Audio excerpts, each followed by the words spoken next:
Hey y'all, welcome back to my channel, Die's Paradise, or welcome if you are new.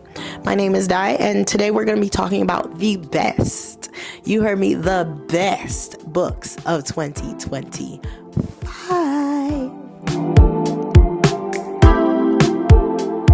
Now, my voice is gone. I am not feeling, well, actually, I'm feeling okay now, but I'm not gonna lie, I'm not gonna hold you. I literally just did the worst books of 2025. I'm excited, way more excited for this video than I was for that video. Let's get into the best books that I read in 2025. So first off, we started off the year with a banger. We started off the year with some okay, and that is The Fires of Vengeance by Evan Winter. Screams and voice gone. Okay. My gosh. I read The Rage of Dragons last year at the ending of the year, 2024. And then like in November. And then in January, I read The Fires of Vengeance. And I was just like, man, this is a series. Like, baby, this is a series. I did read, like, some people had a lot of issues with The Fires of Vengeance because of the Hideni people, which are pretty much the indigenous people of the land in the book. I guess my interpretation of the book was just a little bit different because I was thinking that there was gonna be like some sort of reveal after time. Like, I felt like Evan Winter wasn't just putting the indigenous people in there just to kind of put them in there. Like, I felt like he did it for a reason. Like, I felt like he was trying to teach a lesson with it. And even in The Fires of Vengeance, I feel like stuff was revealed. Okay, between him, like between Tao and the chief son of the Hideni people. And so I felt like it was like gonna be a setup, and it's all gonna kind of culminate and come to fruition in some huge moral lesson or whatnot.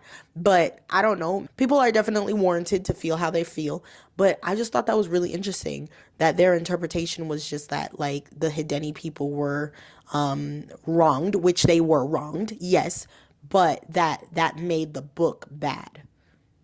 I thought, yeah, I didn't think like that. I thought the Hideni people were wronged because Evan Winter was kind of setting up a lesson to be learned about indigenous and colonialism but okay.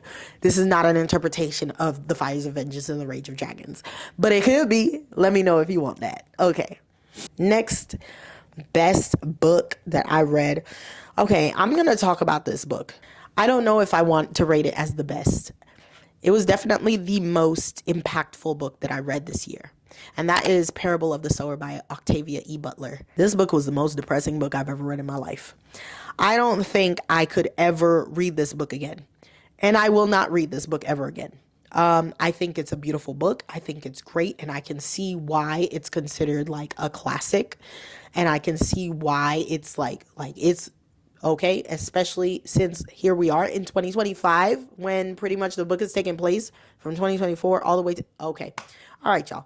So it's crazy how everything is kind of like playing out, but I honestly feel like, you know, the politicians are kind of doing it on purpose. Like, I'm pretty sure there's at least one politician who's like, hey, you know what? Let's make your whole campaign about Make America Great Again, because in that one book, it had, like, there's probably somebody, but whatever.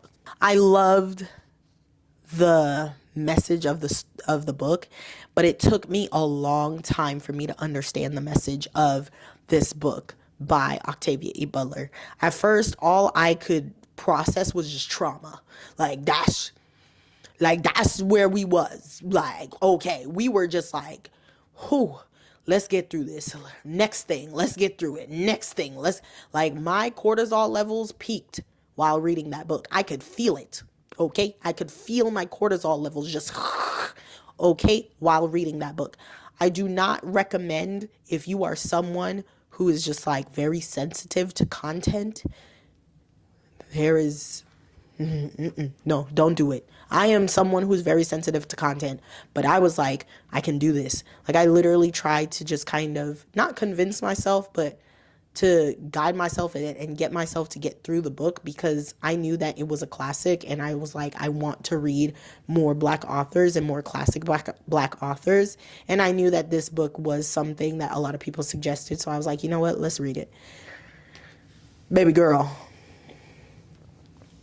do not read this book if you are sensitive to certain themes and certain topics and certain things, because when I tell you, my cortisol levels were through the roof every single second.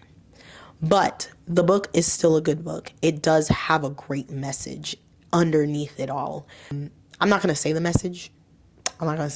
Just in case somebody does decide to read it. But the message is very, very clear. And the book, it might take a while for you to get to the message after processing all the trauma. But but it's still a really good book. And I did enjoy it, and I definitely am proud of myself for getting through it. I will not be reading Parable of the Talents.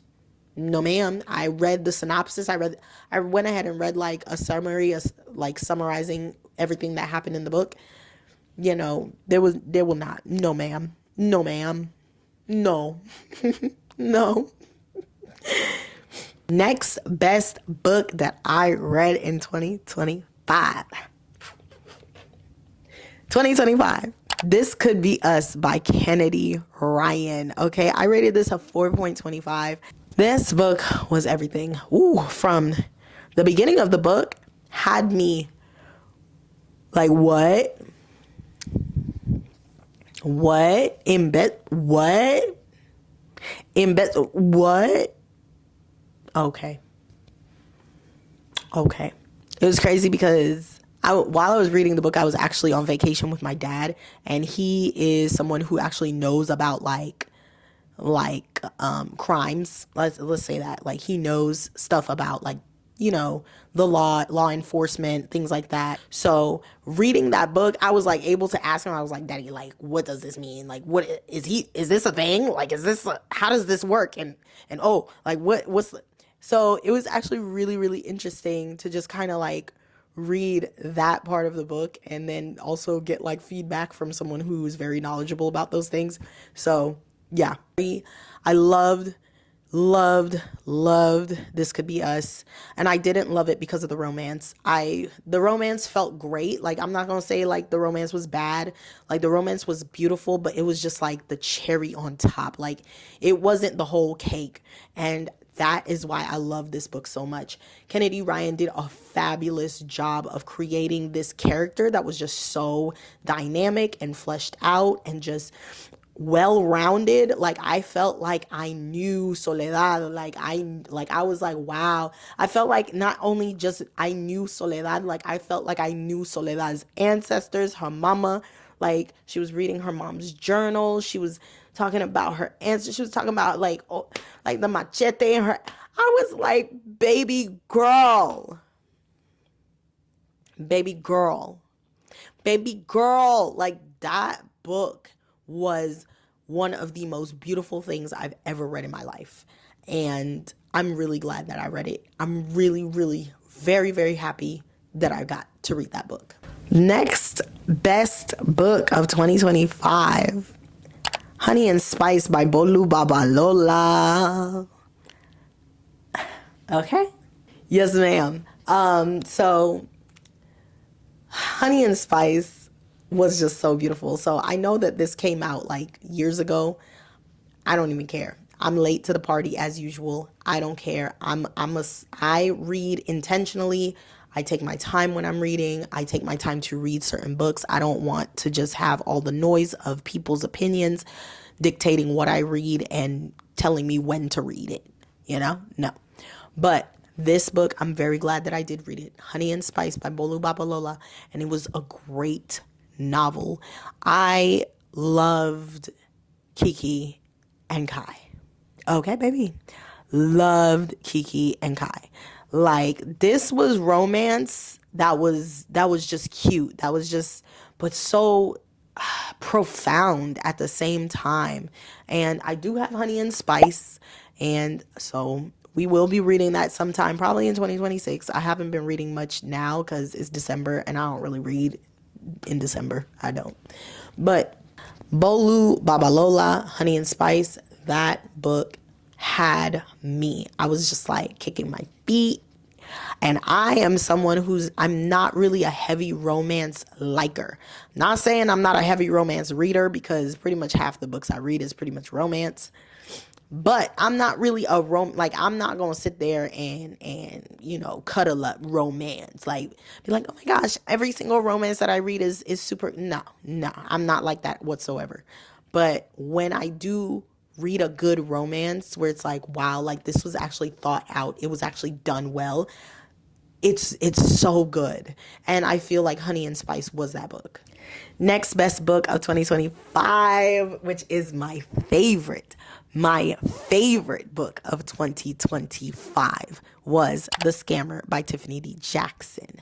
Scammer by Tiffany D. Jackson follows this girl, Jordan. She is a new arrival at an HBCU called Fraser University, and pretty much she gets caught up with one of her roommate's brothers, and the brother gets them into some stuff. That's all I'm gonna say.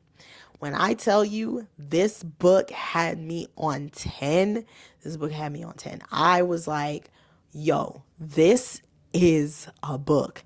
There was some romance in there. It was good, but it didn't take up the whole story, which is exactly what I love. I love when there's romance, but romance is like the dessert, you know? That's what I like about a book. A book is beautiful when the romance is the dessert and not the full course meal. Like, give me the full course meal and then give me the dessert to top it off. And this was exactly what that was. It was a beautiful addition to the story. And I felt like the research that was done on by Tiffany D. Jackson was just so amazing. If you want to see my vlog on that, I will link it up in the cards above. Next favorite book, or next best book that I read this year, was Wild Rain by Beverly Jenkins. So I read this book, and it was just because I was pretty much just, I'm reading as many Beverly Jenkins books as I can find on Kindle Unlimited, and I'm pretty sure that this is like one of the last ones that I can find. This book actually took me by surprise. I was like, whoa, hold on. Like, this book actually took me by surprise. It follows Spring. Yeah, her name is Spring. Spring, who lives in Wyoming, and she is basically a woman she is a Black woman, and her family, they actually stay in this city in Wyoming, and they are pretty much like the only Black people in the city. And this is a historical romance, so please keep that in mind. But it's just such a good book, and Beverly Jenkins always does a good job. But this was my favorite one so far by her, because of the way that she portrayed Spring. Like, Spring is this woman who's just very independent. She's very independent, and it's just like, that was just something that was just not, that was frowned upon, I guess you could say, back then. But it's like, it just showed this woman deciding her life for herself. And I just really loved that aspect of it. I loved that it incorporated a man coming into her life and not necessarily deciding to dictate what she did, but just coming into her life just to love her as who she was. And it, like, that's beautiful. That's beautiful. So yeah, that was my last favorite book my last best book of 2025. That was Wild Rain by Beverly Jenkins. And yeah, 2025 was a great year. It was beautiful. It was lovely. It's been wonderful. I'm actually really kind of, dare I say it, I'm kind of sad it's over. Like, I think this is the first year in a really long time where I'm just like, this year could continue on and I wouldn't be upset. I'm happy for me. All right, y'all. Thank you so much for watching, and I hope you enjoyed this video. If you did, please go ahead and give it a like and a thumbs up. Please go ahead and give it a like. Comment down below what was your favorite book of 2025. And I will see y'all in the next one. Oh, and don't forget to subscribe. See y'all in the next one. Bye.